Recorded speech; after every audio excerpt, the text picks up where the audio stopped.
future success starts at Potch Academy and SAAHST.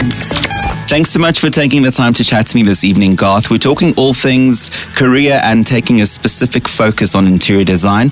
Quickly talk us through what you do day to day. Day to day, I work very closely with a variety of interior designers. I mean, I studied interior design myself, and I actually started, funny enough, in a curtain workshop that did curtaining upholstery. So I have a very good understanding of manufacturing. So I work very closely with a variety of interior designers. Often I'll be given floor plans, blank canvas.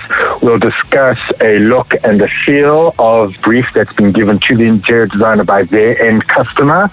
And we will discuss colors, palettes, we'll discuss textures in terms of furnishing fabrics. We'll even go so far as to discuss wall color, lighting, flooring, etc., etc. So the whole gamut in terms of what the interior design project involves.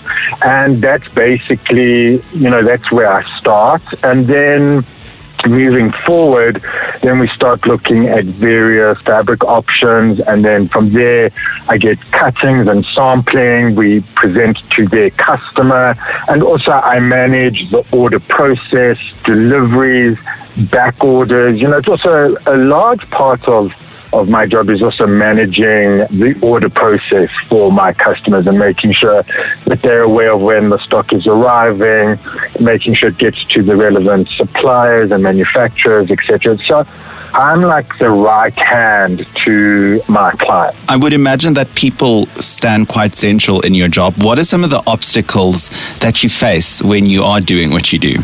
So as much as I love people and turning their empty spaces into a home, the main obstacle is also people, unfortunately.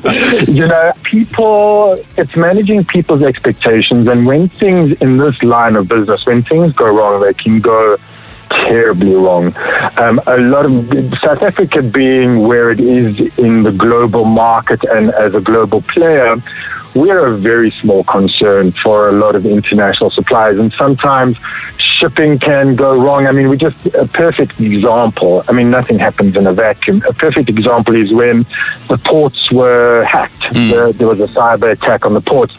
And for us as suppliers, that's had a massive knock-on in getting orders out to customers. I think I'll wrap up our conversation by asking what advice you would share with someone who is considering venturing into the same career. You've got to have a passion for interior design. You've got to have a passion for working with people, taking a brief from somebody, regardless of whether that brief falls into your spectrum of aesthetic or your style. At the end of the day, you're taking someone's hard-earned money, and you are taking that money and converting it into a space for them. So you've got to be able to have really good people skills. You've got to be creative. You've got to be able to interpret that sort of brief to the best of your ability and to the client's specifications. And on that note, I thank you very much for taking the time. Download this useful podcast at ofm.co.za.